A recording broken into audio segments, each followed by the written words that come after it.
கடந்த 4 ஆண்டுகளாக டெல்லிக்கு செல்லாமல் இருந்த ஸ்டாலின் அவர்கள் கோபாலபுரத்திற்கும் அமைச்சரவைக்கும் பாதுகாப்பு இல்லாத சூழல் ஏற்பட்ட உடனே நேரடியாக டெல்லிக்கு சென்று சரணடைந்து விட்டார் ஸ்டாலின் என்று எடப்பாடி பழனிசாமி அவர்கள் அறிவிப்பு ஒன்றை வெளியிட்டுள்ளார்.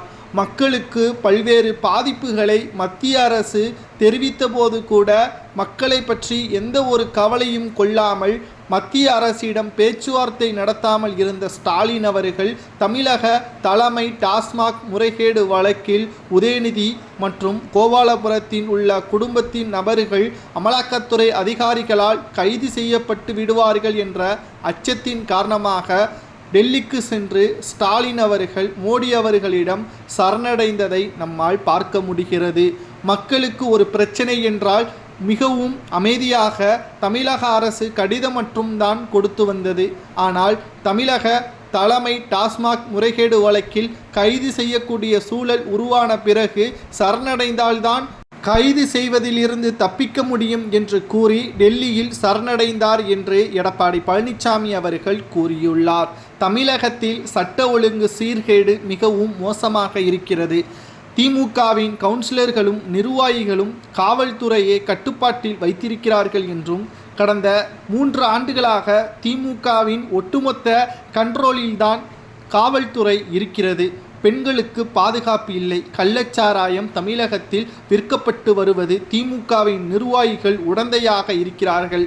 காவல்துறையின் கண்காணிப்பில் இது நடைபெறுகிறது. அவர்களை தட்டி கேட்டால் உடனடியாக காவல்துறை அதிகாரிகளை இடமாற்றம் செய்கிறது திமுகவின் அரசு என்று எடப்பாடி பழனிசாமி அவர்கள் நேரடியாக திமுகவை தாக்கியுள்ளார். தமிழகத்தை பொறுத்தளவிற்கு திமுக கடந்த 4 ஆண்டுகளாக மக்களுக்கு துரோகத்தை தான் செய்து வந்துள்ளது.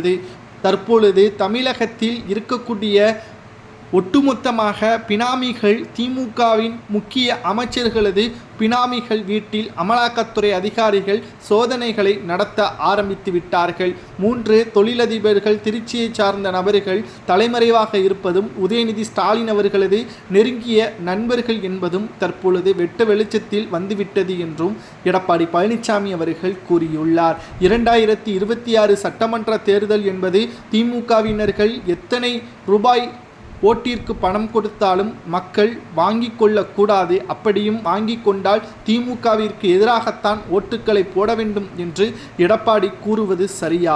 திமுகவின் ஆட்சியில் மக்களுக்கு நலனை காக்க முடியாமல் தவறிய ஸ்டாலின் அவர்கள் திமுகவின் ஆட்சி தோல்வியடைந்ததாக எடப்பாடி கூறுவது சரியா என்பதை கூறுங்கள்.